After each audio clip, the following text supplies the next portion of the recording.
আজকে আমি আপনাদের সকলের সামনে এসেছি সাধারণ একজন নাগরিক হিসেবে। আচ্ছা, हमको सिखा रिया है। अच्छा, আমি একজনের মা, আমি একজনের মেয়ে। কথা কি ক্লিয়ার না ভেজাল আছে? আজকে 15ই আগস্ট, স্বাধীনতা দিবস। দেশ আমাদের স্বাধীন হয়েছে, ঠিক কথা। আমরা কতটা স্বাধীন হয়েছি বলতে পারেন?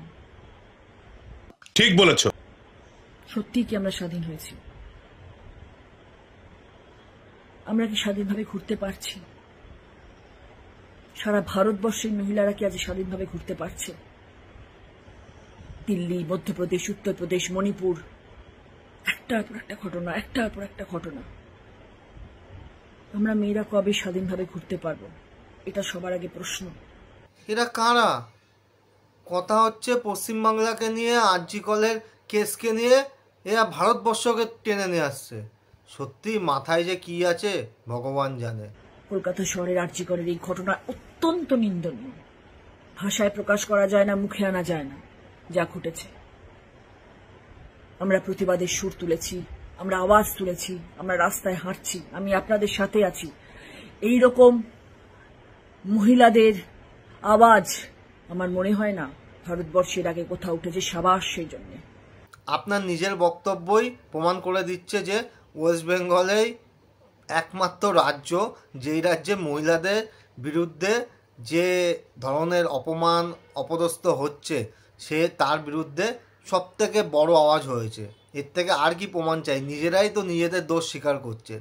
আর কি লাস্ট 3-4 মাস ধরে কোথায় কি হচ্ছে, সন্দেশখালী থেকে শুরু করে প্রত্যেকটা জায়গায় একের পর এক নিউজ আসছে, আর আপনি অন্য অন্য রাজ্যের নাম তুলছেন। বাহ বাহ বাহ রচনাদি, কি ধরনের অ্যাক্টিংটা একটু ফিল্মে লাগালে বেশি ভালো হতো না রিয়েল লাইফের থেকে?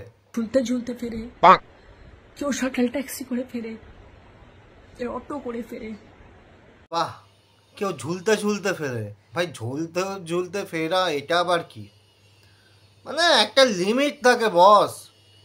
যখন এতই চিন্তা, নিজের গাড়িটা ছেড়ে দিন না, যেন প্রত্যেক রাত্রিবেলা 5-10টা মেয়েরা সুষ্ঠুভাবে বাড়িতে পৌঁছাতে পারে। পুরুষ মানুষের জাতকে এরকম ভাবে যে আমাকে ছিঁড়ে খাবে, আমি চিৎকার করবো, আমার কথা শুনবে না, আমি কাঁদবো, আমার আওয়াজ বাইরে অব্দি পৌঁছবে না, কেন হবে? रुको जरा सबर करो। অনেকে অনেক কষ্ট করে ফেরে। তারা যখন ফেরে আমার শুধু মনে হচ্ছে ঠিক আছে, তাদের হয়তো এখন মনে হচ্ছে যে আমি বাড়িতে ঠিক করে পৌঁছবো তো, আমি বাড়িতে ঠিক করে পৌঁছতে পারবো তো। কেন হবে বলুন তো? চোখের জল বেরোচ্ছে না, এত পরিমাণে কাজল দিয়েছে তাও চোখের মধ্যে আঙুল দিচ্ছে, মানে চোখের জলটা বেরোবে। আর একটু বেশি করে কাজল দিন এবং সর্ষের তেল দিন, দেখবেন চোখের জল খুব ভালোভাবে পরিষ্কারভাবে বেরোচ্ছে এবং মানুষ খুব ভালো সিম্প্যাথি দেয়। আমাদের একটা কঠিন স্টেপ নিতে হবে। কঠিন স্টেপ কেমন? বিচার ব্যবস্থা এমন হতে হবে, ভারতীয় সংবিধানে বিচার ব্যবস্থা এমন হতে হবে যে কোনো মেয়ের দিকে কোনো পুরুষ নজর দিতে পারবে না। তাতে আমার বাল ছেঁড়া গেল। এবং আমরা চাইব মৌমিতা দেবনাথ সুবিচার পাক। শুধু মৌমিতা দেবনাথ নয়, আমাদের ভারতবর্ষের যে কজন মেয়ে এরকম ধরনের ঘটনার শিকার হয়েছেন, তারা সবাই সুবিচার পাক, এটা আমরা চাই। আপনি ঠিকই বলেছেন।